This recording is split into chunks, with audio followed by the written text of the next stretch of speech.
Bonjour Bernard Werber. Bonjour. Bienvenue sur France Bleu, je suis ravi de vous accueillir Bernard, en tous les cas dans Paris Star. On parlera évidemment tout à l'heure de La Diagonale des Reines qui est sortie là il y a quelques jours, le 29 septembre, qui est votre nouveau roman.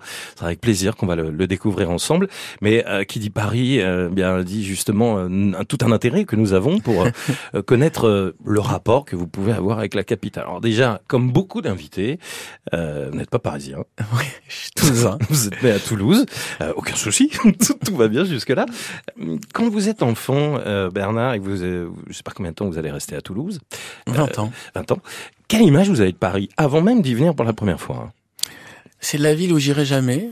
Il y avait cette idée de monter à Paris. Ouais, évidemment. Et je me disais, moi je vais stagner à Toulouse. Et tout d'un coup, sur un coup de tête, j'avais raté mon examen de fac de droit. Je me suis dit, c'est un signe fort.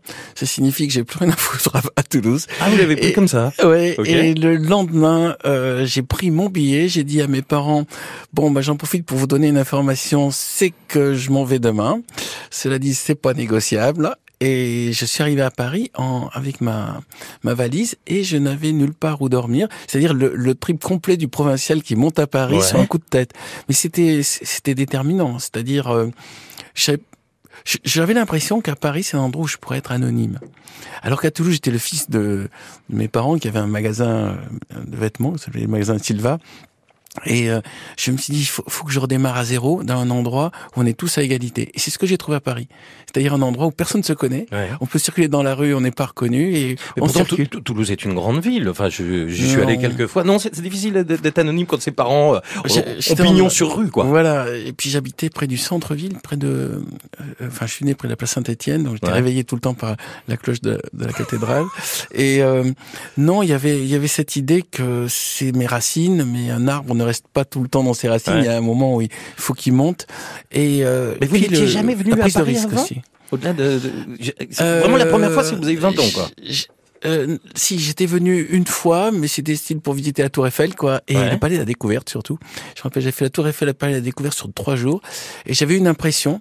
Mais il y avait cette idée aussi, je sais pas, comme le Far West, c'est-à-dire c'est l'endroit où tout est possible, où en même temps je suis en dehors de ma zone de confort, parce que en même temps je dis à mes parents, m'envoyez pas de sous, je me démerde. Et donc il y avait cette idée, je devenais enfin le héros de ma propre vie. J'étais plus le fils de mes parents, je devenais un être autonome qui prend tous les risques et qui risque de se casser la gueule. Mais alors à ce moment-là, vous arrivez, vous me dites, je suis avec ma valise, vous arrivez à la gare d'ailleurs. Ouais. Et qu'est-ce que vous faites si vous me dites, je sais pas où dormir le premier soir? J'avais trouvé des gens que je savais qui étaient allés à Paris, qui m'ont hébergé le premier jour, qui m'ont permis de trouver après une chambre de bonne Strasbourg-Saint-Denis, dans le quartier des prostituées. Ouais. J'étais 16 boulevard Strasbourg et là j'avais une chambre de 9 mètres carrés sans toilette et enfin le trip complet du Rastignac, du petit jeune qui monte à Paris. Donc ça veut dire qu'il y a une envie de conquête de quelque chose.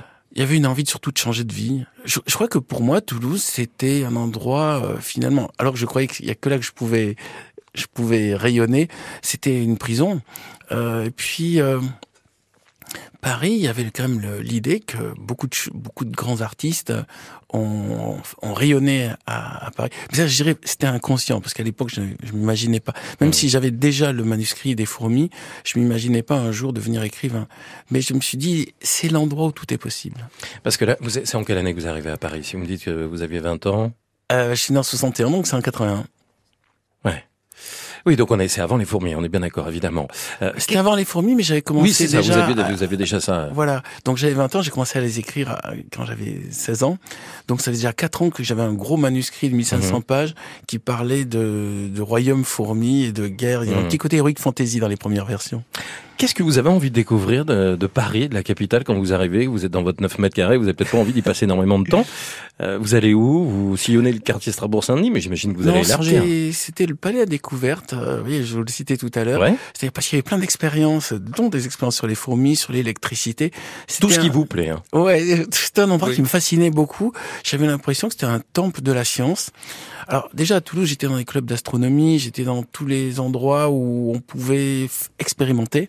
Et j'ai l'impression qu'à Paris, tout était beaucoup mieux. Il y avait beaucoup plus de possibilités. Je faisais beaucoup le musée de sciences naturelles Le musée de l'homme. ouais, au musée de l'homme à Toulouse. Oui. Mais il y en a un à Toulouse, mais celui qui était, enfin tous les musées de sciences. J'aime bien me promener au milieu des dinosaures et des squelettes de requins. Et du coup, vous flânez un petit peu, vous vous baladez, parce que là vous me parlez des musées, mais j'imagine aussi que vous allez un peu, c'est en marchant qu'on découvre vraiment une ville. Vous allez vous balader? Alors, je suis peu baladeur, pas assez. Je faisais des virées à Fontainebleau qui m'ont permis d'aller chercher les fourmis que j'ai installées dans mon petit 9 mètres carrés du 16 boulevard Strasbourg. Sinon, je circulais en métro, ce qui est plus le cas actuellement. Mais non, je crois pas que je suis très exposition de peinture. Je suis pas, même le Louvre, j'ai découvert plus tard. Non. Vous dites pas, allez, je vais aller à Montmartre, je vais aller retourner voir la Tour Eiffel. Non. Je vais tourner dans mon quartier pour voir tous les commerces qu'il y a et essayer de trouver des objets pratiques. J'allais manger boulevard Poissonnière. Comment s'appelait cet endroit-là? Il y a une sorte de gigantesque écurie où tout était pas cher. Mais chez Chartier? Voilà, chez Chartier. Bravo, merci. Ouais. Et Chartier, c'était mon repère.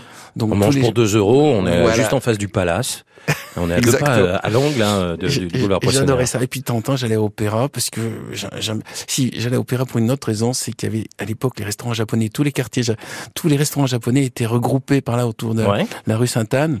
Et toujours le cas d'ailleurs. À l'époque, manger japonais, c'était une sorte d'ésotérisme. Quand je disais que je mangeais du poisson cru, les gens me regardaient dans le style, là, il est vraiment bizarre et fasciné par le Japon. Et ça, il faut avouer que des restaurants japonais à Toulouse, il n'y en avait pas beaucoup. Par contre, à Paris, j'adorais les tester tous. Aujourd'hui, c'est très populaire d'aller rue Sainte-Anne et de manger japonais. Ça veut dire que vous découvrez aussi le Paris de la restauration, ou en tous les cas, votre goût pour la cuisine japonaise vous emmène rue Sainte-Anne. L'opéra, vous me parlez de l'opéra. Vous êtes fasciné quand vous voyez un tel monument? Oui, alors j'ai appris avec surprise que Garnier a lancé une pétition pour empêcher la Tour Eiffel d'exister. Ah ouais, ça je savais pas. Et qu'il a regroupé plein d'artistes de l'époque parce que il y avait une sorte de guerre entre Garnier et Eiffel. Et quand on réfléchit bien, c'est logique. Quand on voit le Palais de l'Opéra, c'est tellement, il y a un petit côté Versailles et la Tour Eiffel, ça raconte pas la même histoire. C'est plutôt le métal. Voilà. Et donc voilà, pour moi c'est le monde ancien. C'est un truc joli du monde ancien.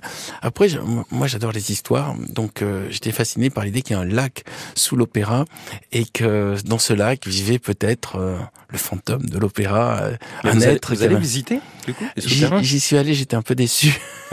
C'est des systèmes d'évacuation de l'eau mais j'ai visité le toit aussi de l'opéra. J'aime bien aller voir les points qui permettent de voir tout Paris de haut. Alors, il y a l'opéra, mais il y en a d'autres. Il y a Montparnasse. Il y a une phrase que m'avait sorti un collègue, c'est Montparnasse, c'est le plus beau point de vue de Paris parce que c'est le seul endroit où on ne voit pas la tour Montparnasse. C'est pas gentil, c'est pour la tour Montparnasse. C'est pas gentil, mais moi j'aimais bien. D'ailleurs, il y a une de mes histoires qui commence par c'était dans le miroir de Cassandre, ça commence par un homme qui sort de la tour Montparnasse et donc j'avais chronométré combien de temps on met pour chuter. Oui, pour chuter. Comment vous avez fait pour faire ça? Eh bien, j'ai calculé, j'ai fait un vrai calcul scientifique. Voilà, vous avez pas mis un mannequin qui tourne et vous le ramassez, vous avez chronométré. Avec le vent, tenant compte du vent, du fait qu'il y a une pression.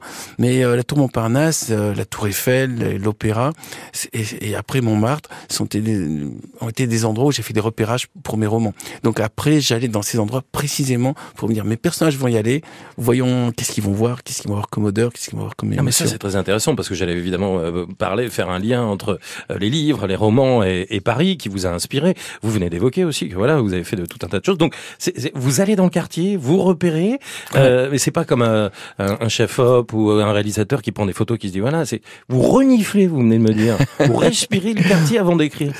Quand on met des descriptions d'odeurs, inconsciemment le lecteur se dit il y a été. C'est parce que c'est un sens qu'on n'a pas au cinéma. Au cinéma, on n'a que le son et la vue. Mais les odeurs, les goûts, ça montre vraiment que le type, il a fait bien son boulot. Et cette idée de faire du repérage, comme vous dites, c'est vraiment issu de mon travail de journaliste. Je me suis aperçu que quand tu es sur place, que tu vois le type dans les yeux, et quand tu vas écrire l'article, ça va se sentir. Si tu fais semblant, si tu triches, ça va se sentir aussi, ça va faire toc. Alors, elle est peut-être bizarre ma question, mais ça sent quoi, Montparnasse? Bah, ça sent un peu de pollution, beaucoup de vent. Alors la sensation du vent, ouais. C'est quand on est, bah, vous avez été aussi, je crois. Oui, bien sûr. On a, et puis il y a cette idée que en bas, la fourmilière s'agite et qu'on la regarde avec un peu de recul. J'aime bien. Montparnasse, c'est un quartier intéressant parce qu'il y a Albin Michel. Ouais. C'est votre éditeur. C'est mon éditeur depuis le début et je suis très reconnaissant à cette maison de m'avoir donné ma chance. Je crois que moi, je voulais juste être publié. Et Albin Michel s'est dit, enfin, le Richard Ducousset, qui est donc mon référent chez Albin Michel, s'est dit, on peut en faire un best-seller, ça devient presque un challenge. Sur un sujet aussi inintéressant, avec un truc aussi bizarre que les fourmis, on puisse arriver à faire quelque chose d'ambitieux. Après, j'ai eu de la chance. Non, j'ai vraiment eu de la chance de tomber sur cet éditeur sur lequel je suis très reconnaissant. Bah, ils peuvent être reconnaissants aussi, hein, parce que des millions quand même d'exemplaires vendus pour les fourmis, je crois que c'est 2-3 millions, quelque chose comme ça. En poche, parce qu'il est prescrit dans les écoles, les fourmis, c'est 2 millions. Mais au moment où le livre est sorti, ça a dû faire 20 000, ce qui est pas énorme. C'est suffisant pour montrer que ça bouge, mais pas suffisant pour dire, attendez, il est en train de faire un super best-seller. Aujourd'hui, vous êtes à plus de 30 millions, vous êtes l'écrivain, l'auteur le plus lu dans le monde entier, vous êtes une star en Russie, au Corée, tout le monde vous connaît évidemment en France, Bernard Werber. Bon, je reviens à Paris, parce que c'est sont les Merci, flatteries. ça me fait toujours plaisir. Ça fait toujours plaisir. Je vais me coucher mieux ce soir. J'espère bien. Des fois, j'oublie, je me dis, ah ouais, j'en suis où? Ah bah, je vous donne 2 chiffres, mais ils sont vrais, hein, j'invente rien, et c'est quand même très très impressionnant. Merci. Le 15e, alors voilà, on va quitter peut-être le 15e, puisqu'on parle de Montparnasse, on a compris, c'est le quartier d'éditeur, le quartier que vous aimez. On va aller faire un tour à Montmartre, si vous voulez bien, parce que j'ai cru comprendre que vous avez un point d'attache là-bas. Voilà, c'est Claude Lelouch qui m'a dit, je te veux comme voisin. Et ok, tu payes le loyer, Claude, ou voilà, j'ai dit tu payes le loyer. Et puis il m'a dit attends, il y a une occasion, une maison un peu spéciale. Et voilà, j'ai visité, puis je me suis dit bon, c'est le truc dont c'est l'erreur à ne pas faire, donc je la fais. Et voilà, je me suis endetté sur 15 ans pour avoir un lieu de vie à Montmartre. Mais il m'a dit le grand avantage de Montmartre, c'est que c'est un lieu où tu peux te promener en permanence. Et je me suis aperçu que le soir, enfin, à l'époque où j'étais plus régulièrement là-bas, maintenant j'ai encore bougé, je sortais le soir juste pour me promener dans le quartier parce qu'il y a une ambiance, tout est ouvert, il y a plein de touristes, et puis j'aime bien la cathédrale, on dirait des seins de femmes, là, le haut, la basilique. Ouais. Il y a quelque chose de maternel. D'habitude, c'est toujours des trucs pointus qui montent. Il y a un côté féminin dans cette cathédrale. Je l'avais pas vu comme ça. Et maintenant regardez je vais regarder. Si vous dites qu'on y voit des seins de femmes. Sur Google Earth. Bien voilà, sûr. C'est peut-être moi qui suis obsédé. Et... Alors, on va tous aller vérifier. Et on saura si vous êtes obsédé ou pas. C'est des formes rondes, voilà, on va dire. Ouais.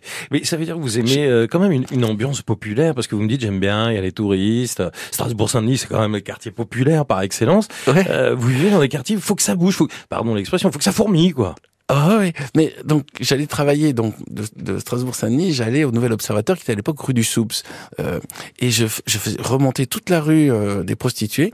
Je trouvais qu'il y avait quelque chose d'intéressant. Il se passe un truc. Donc j'ai repéré à un moment, il y a la zone des Lyonnais, il y avait les zones des différentes ethnies de proxénètes, on va dire. Et puis elles sont toutes en spectacle. Donc sur tout le chemin, il y avait une sorte de je fais pas l'apologie de la prostitution, mais je dois avouer que la rue Saint-Denis, c'était le truc folklorique pour un Toulousain. On découvrait ça. Quand j'étais jeune, je découvrais ça. Je me suis dit, waouh, c'est la créature, quoi. Ça fait partie aussi de. ça fait partie de la vie, du décor et de Paris. C'est ça aussi, Paris. La prostitution, les femmes avec la basilique de Montmartre, ça fait beaucoup là. J'ai jamais consommé, par contre. Mais je regardais ça comme un touriste en fait. Voilà, comme un lieu où il se passe des choses vivantes. J'entends bien. 18e arrondissement, Montmartre. Alors, je sais pas si vous avez encore ce pied-à-terre, mais il paraît que vous y organisez des soirées avec vos amis pour faire des jeux stratégiques. Voilà, alors des soirées de loup-garou de Tire-ce-Lieu. Et j'ai fait venir l'un des créateurs du jeu, Hervé Marly. Et j'ai une grande table où on se met à 18. Alors, pour ceux qui ne connaissent pas, c'est le loup-garou, c'est une espèce de jeu de rôle. Jeu de rôle où on s'entretue les uns les autres jusqu'à ce qu'au final... Une sorcière. Voilà. Voyant, j'ai joué quand j'étais ado. À l'époque, moi j'ai commencé à y jouer en 2001, et à l'époque, personne connaissait ce jeu. Et quand les gens venaient chez moi, ils se retrouvaient un peu surpris, voire coincés, de se dire « Attends, merde, on peut plus fumer, on peut plus boire.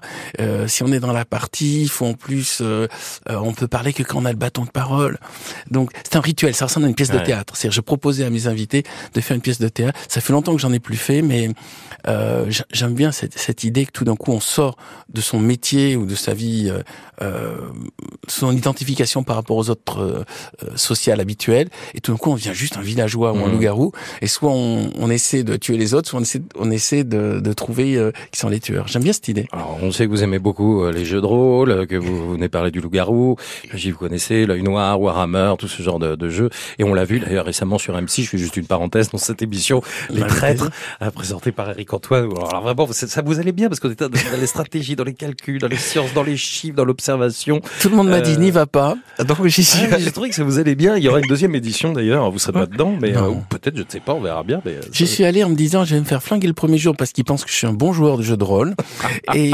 Et je m'en suis tiré de justesse, et après du coup j'avais pas pris d'affaires pour les autres jours. Ça a duré une semaine quand même, le tournage, mais c'était par amitié pour Eric Antoine qui est vraiment quelqu'un que j'adore et que j'ai en grande estime. Il m'a dit viens, tu vas voir, tu le regretteras pas. Et tout le monde m'a dit attends, la télé-réalité, un écrivain surtout pas, n'y va jamais. Et puis après je me suis dit faut que je sorte de ma zone de confort. Ah bah c'était très bien, on a passé un très bon moment. Vous avez beaucoup déménagé ou pas, Bernard Werber, à un moment, à Paris? Chaque année je changeais d'arrondissement. Alors dites-moi un petit peu, vous avez été, moi on a fait Strasbourg-Saint-Denis, on avait été Montmartre, mais entre les deux. Non, j'ai quand même fait au moins 4 ans Strasbourg-Saint-Denis. Après j'ai fait la rue d'Hauteville, après j'ai fait 14e, 15e et 16e. Voilà. Et j'ai fait 11e. J'ai fait 11e aussi. À un moment j'étais du côté de Saint-Ambroise. Voilà. Mais je trouve que c'est bien de déménager pour découvrir une ville. Et chaque fois qu'on arrive, je repère une chose, c'est le café où j'allais travailler le matin. Il me faut un café où je puisse dire au patron, pardon, est-ce que vous pouvez baisser la musique? Voilà. Donc je sélectionne le café sur ce critère-là, parce qu'il y a des cafés où il y a un tel boucan que je peux pas travailler, même avec un casque. Mais sinon, le café, c'est le vrai endroit où se passe la vie de village. Moi, je suis pas comme ces écrivains qui sont dans les tours d'ivoire, qui sont dans leur bureau. Moi, j'ai besoin de voir des gens. J'écris, je regarde des gens. Il faut que mes yeux repèrent s'il va se passer des trucs autour. Le café, c'est l'endroit aussi où les gens parlent. On les écoute. On a la France profonde et on a des personnages. Donc, je crois qu'un bon écrivain doit être un écrivain qui vit dans les cafés. Le café parisien est différent d'un café à Toulouse ou un café en province. C'est quoi la spécificité que vous avez observée? Ça dépend. Alors, il y a pas de généralité. Je pense qu'il y a toujours un café où on se sent bien, tout simplement parce qu'en général c'est le patron qui me demande pas de partir à 12h30, voilà. C'est l'autre critère. Il repère au bout d'un moment que j'arrive à 8h et que je reste bloqué là, donc je bloque une table. Donc, des fois, je sens l'hostilité du tenancier, ou je sens la curiosité. Et puis, des fois, ils viennent, ils me disent, vous faites quoi? Et puis, on discute, ils comprennent que je suis écrivain, et dans ce cas, ça passe. Voilà. Mais parfois, quand j'ai déménagé, je devais en tester 4-5 avant d'en trouver un. Mais il est où aujourd'hui, votre café? Non, mais sans donner peut-être l'adresse, mais à proximité. Il est près de la porte d'Auteuil. Parce que vous vivez porte d'Auteuil en ce moment? Non, je vis porte d'Auteuil, dans le 16e, parce que j'ai besoin de faire beaucoup de jogging dans la forêt du Bois de Boulogne. C'est l'autre endroit, l'autre repère où je me ressource. Peut-être ça vient de l'âge, j'ai besoin d'avoir un contact avec la nature, qu'à un moment je puisse, en marchant, me retrouver au milieu des arbres. Et donc, de mon café, je vois des arbres, et je vois aussi Sarkozy courir son jogging parce qu'il habite pas loin, et ça fait partie du spectacle que j'ai tous les matins en écrivant. Lui, il habite du côté de la Muette. Voilà. Mais en tout cas, il passe devant mon café tous les matins. Pourquoi vous avez choisi la porte d'Auteuil? Est-ce que c'est elle qui vous a choisi? Non, c'est vraiment le Bois de Boulogne. C'est ça qui vous a attiré, la nature. Paris, intramuros, c'est ça. Le plus près possible du Bois de Boulogne. Et puis, cette idée de... Je crois... cette idée vers l'ouest. Il faut aller vers l'ouest. Finalement, je suis parti de l'est, près de la gare de l'est, et puis progressivement, je vais vers l'ouest. Vous savez, tous les grands explorateurs, il n'y a pas que Christophe Colomb, ils vont vers l'ouest. Il y a cette idée que vu que c'est l'endroit où le soleil se couche, c'est l'endroit où va se passer les trucs du futur. Mais je dis ça, c'est peut-être inconscient. C'est Tournesol, dans Tintin, qui va toujours à l'ouest aussi, mais pour d'autres raisons. Avec son pendu, il est toujours un petit peu plus à l'ouest. Donc l'ouest, la Porte d'Auteuil, c'est là où vous vivez, où vous avez vos habitudes en tous les cas. Oui, et j'ai fait une découverte qui m'occupe maintenant un peu plus de temps, c'est la piscine Molitor. J'adore cette idée d'écrire en regardant de l'eau. Ah, vous y allez pas pour nager? Alors, je nage l'après-midi, mais le matin, j'écris. Okay. Et en même temps que j'écris, par moment, des fois, je vois des gens en maillot de bain, alors qu'on est en mai ou même là, actuellement. Il y a des gens en maillot de bain, donc je travaille et j'ai l'impression d'être en vacances. Donc, ça veut dire que Bernard Werber, on peut le voir quasiment tous les jours à la piscine Molitor. Oui. C'est énorme. Vous êtes en bas? Oui, en bas. Au bord de la piscine. En fait, je suis dans la zone club, qui est la zone tranquille, où, pareil, où je peux demander de baisser un peu la musique, qui est un critère. C'est fou, ça. J'ai déjà allé. Oui, Molitor, oui, bien sûr. Et puis, il y a un rooftop. Moi, j'aime beaucoup le rooftop. Ouais, il y a le rooftop. Mais le rooftop, on dépend du vent, tandis que en bas, on est vous m'avez tranquille. dit que vous aimez bien regarder Paris vu de haut. Ça, j'alterne. Des fois, parce que pour déjeuner, par contre, je déjeune parfois au rooftop, et parfois je déjeune en bas, parfois je déjeune dans les brasseries autour. Alors, c'est un cadre qui est prestigieux, on va se le dire. Pour ceux qui connaissent pas, la piscine Molitor, c'est très joli, c'est un écrin. C'est un petit château. C'est un petit château. On a l'impression d'être au Club Med, alors qu'on est en plein Paris, oui. Mais il doit y avoir d'autres endroits comme ça, il paraît. Donc les gens en peignoir, parce que c'est ça que j'ai vu, moi, vous inspire, c'est fou, mais c'est intéressant. Ou en maillot de bain, c'est encore mieux. Attention, on va pas déborder. Oui, mais après, ce que j'ai dit déjà. C'est déjà pas mal. Bon, alors la piscine Molitor, finalement, la Porte d'Auteuil, on est le 16e. Et le bois de Boulogne. Alors, je fais en vélo, je fais disons, un jour sur 3, un grand tour en vélo d'à peu près 12 kilomètres, dans lequel j'ai un VTT pour aller en forêt. Et j'adore cette idée d'écouter des podcasts, dont des podcasts de France Bleu, par exemple. Mais c'est gentil, France Bleu vous en remercie. Et d'écouter des podcasts en faisant du vélo. J'ai mes petits AirPods et puis hop, voilà, je suis vraiment dans la forêt. Je suis pas dans les pistes cyclables, je suis dans la forêt. Mais ça veut dire que vous vous éloignez de Paris. Vous avez des petits coins de nature comme ça en dehors de Paris? Tu me dites, vous aimez la forêt, le VTT, le vélo. Vous sortez du périph' et vous allez un petit peu plus loin. Il y a les deux autres forêts, c'est Fontainebleau, où je suis allé prendre mes fourmis qui ont servi à écrire les fourmis. Ouais. Et la forêt de Cucufa, que je trouve très sympathique aussi. Alors, puisqu'on parle de forêt, ça n'a aucun rapport, mais on va dire un mot sur les rats, parce que voilà, vous adorez les animaux, c'est aussi quelque chose, le bestiaire, c'est quelque chose d'important dans votre vie, et c'est une symbolique en tous les cas dans vos livres. Alors il y a les dauphins, je crois que vous avez évoqué tout à l'heure, mais je voudrais qu'on parle des rats, parce que les rats c'est typique de Paris. Ah bah oui. Vous les avez cherchés, vous les avez croisés. Eh ben, il y a... Parce qu'on les voit facilement, je peux vous le dire, dans les cafés notamment. Oui, on les voit même dans les jardins, on les voit par moments dans les bacs à sable où ils sont à côté des enfants. Mais je me suis toujours dit que le rat serait notre successeur. Donc si on déconne, si on fait des guerres atomiques et si on laisse toute la pollution, tout le système, détruire notre système, les rats vont s'adapter, tout simplement parce que déjà ils sont bien planqués dans les sous-sols. Mmh.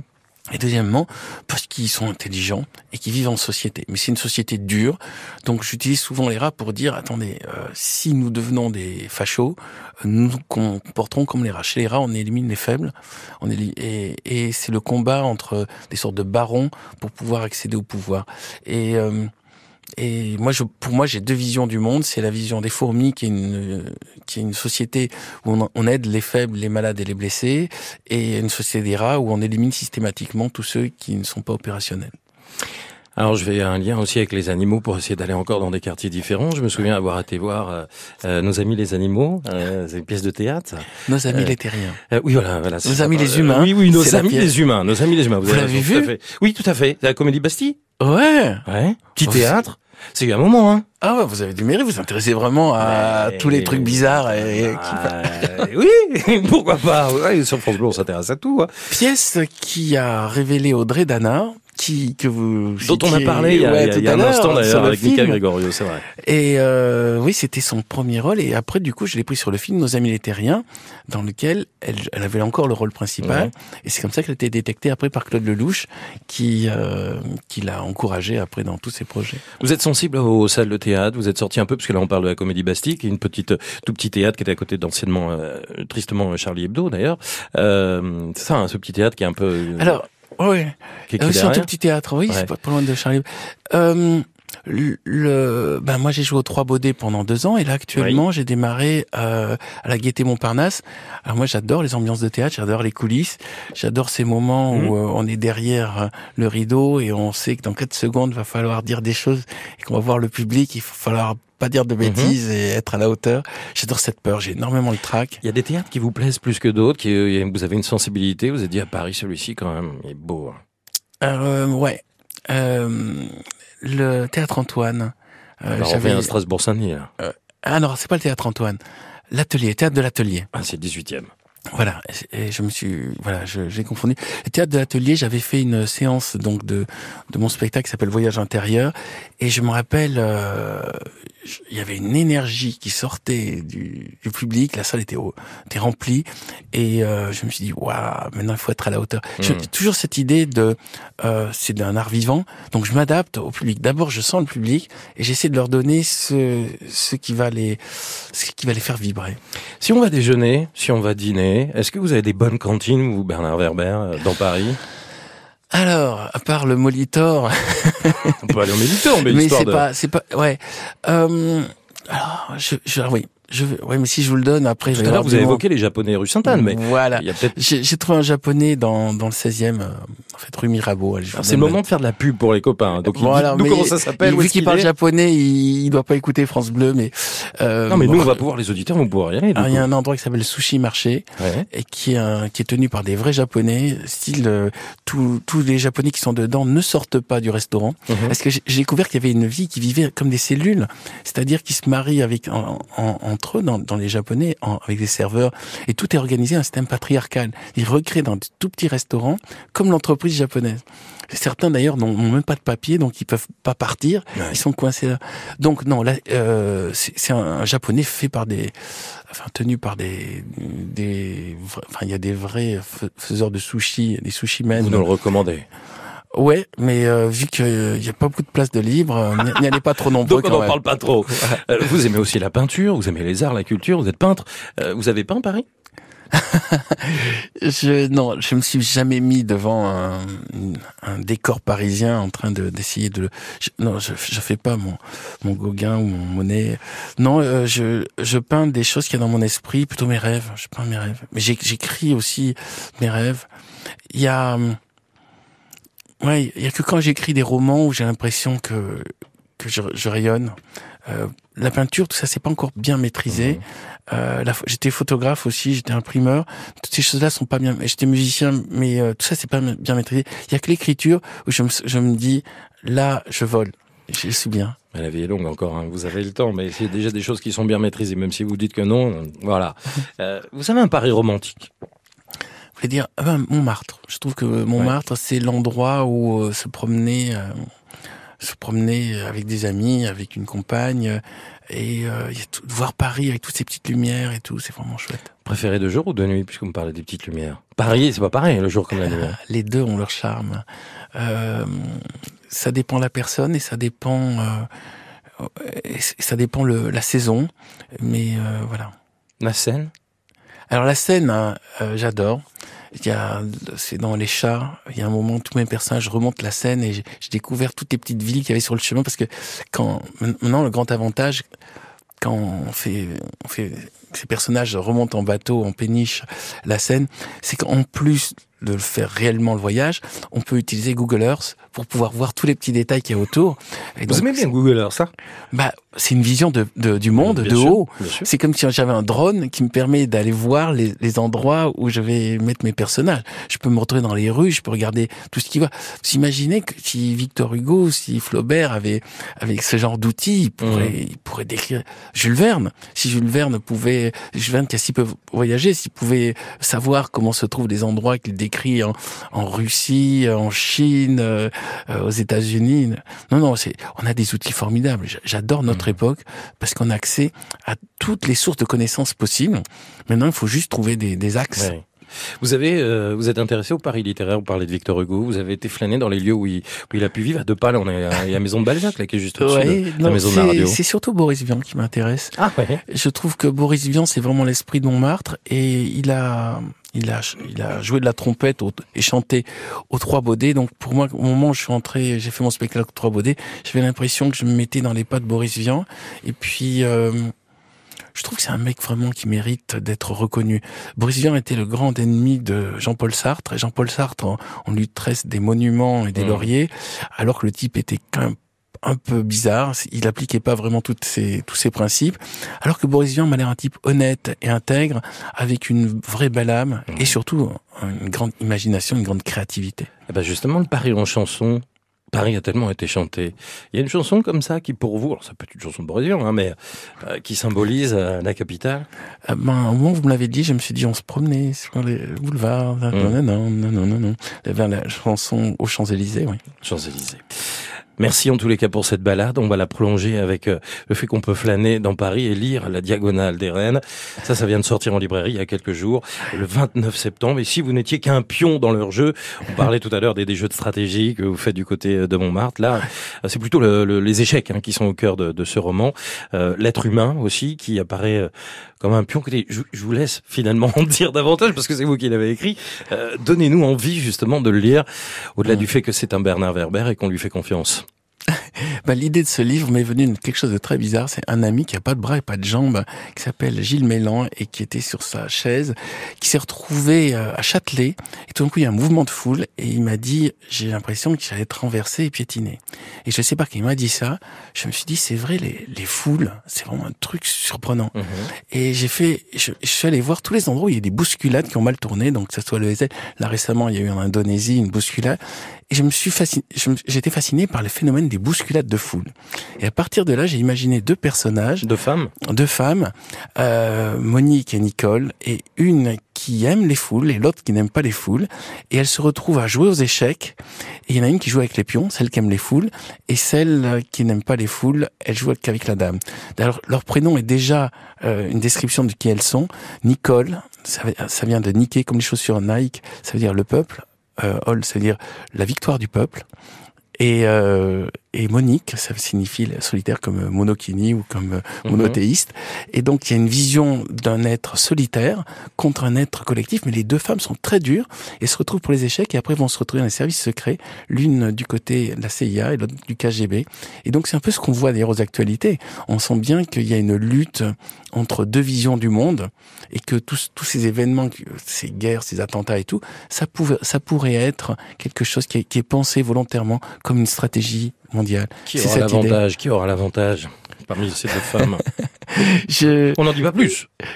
J'adore, en tant que romancier, me mettre dans la peau de personnages féminins. Oui. Précisément parce que je suis un homme, donc ça m'oblige à essayer de ressentir les choses comme une femme. Et là, ce sont deux femmes très dures. Donc c'était très amusant de voir, très dures et très stratèges et très manipulatrices. Donc c'était amusant de se projeter là-dedans et en même temps d'entraîner le lecteur dans ce challenge où on se demande, laquelle va gagner? Est-ce qu'il vaut mieux être seul ou est-ce qu'il vaut mieux être en groupe? Et puis quelles sont les pièces maîtresses du jeu, le grand échiquier de la vie finalement? C'est aussi ça, ce livre. Oui, je crois qu'il y a une idée qui est que tout est stratégie. Quand on y réfléchit bien, même cette interview, même ce que vous allez faire tout à l'heure, vous appliquez en permanence des stratégies pour obtenir des résultats que vous arrivez à obtenir ou pas. Et juste ces deux personnages, Monique et Nicole, elles ont poussé plus loin cette idée de stratégie, puisqu'elles voient le monde comme un grand échiquier dans lequel elles n'ont plus qu'à utiliser les êtres qui sont influençables. Et c'est pour ça qu'elles me plaisaient toutes les deux. D'ailleurs, aucune des deux n'est vraiment sympathique, mais toutes les deux sont fascinantes. Ça s'appelle La Diagonale des Reines et c'est signé Bernard Werber et c'est en librairie chez Albin Michel, votre éditeur, depuis le 29 septembre. Bon, vous n'avez pas d'accent toulousain. Voilà, vous l'avez perdu. Je l'ai perdu en faisant de la radio d'ailleurs. C'est vrai? Dans les radios libres au début. Mais retournez la chercher. Et donc, du coup, est-ce que vous êtes devenu, et ce sera ma dernière question, un vrai Parisien? Oui. Je trouve que Paris est une ville où il y a une énergie créative extraordinaire. Et puis, on peut rencontrer d'autres provinciaux qui ont quitté leur province pour ici redémarrer tout à zéro. Et j'aime bien cette idée d'être anonyme, enfin, de m'être construit moi-même à partir de zéro et de retrouver d'autres gens qui sont construits. Je parlais tout à l'heure d'Éric Antoine. Je trouve cet être humain formidable dans la mesure où, avec la magie, il est arrivé à créer quelque chose qui transcende et de loin la magie. Merci beaucoup Bernard Werber. Merci à vous. Cette balade dans Paris, exactement. Merci beaucoup en tous les cas pour cette balade. On pourrait en parler plus longuement. En tous les cas, vraiment, on a bien découvert pas mal de quartiers, sans trop en dire, pour pas trop vous déranger non plus. Et vous êtes quand même à la porte d'Auteuil. On ira faire un petit tour. Merci encore à vous. Merci à vous.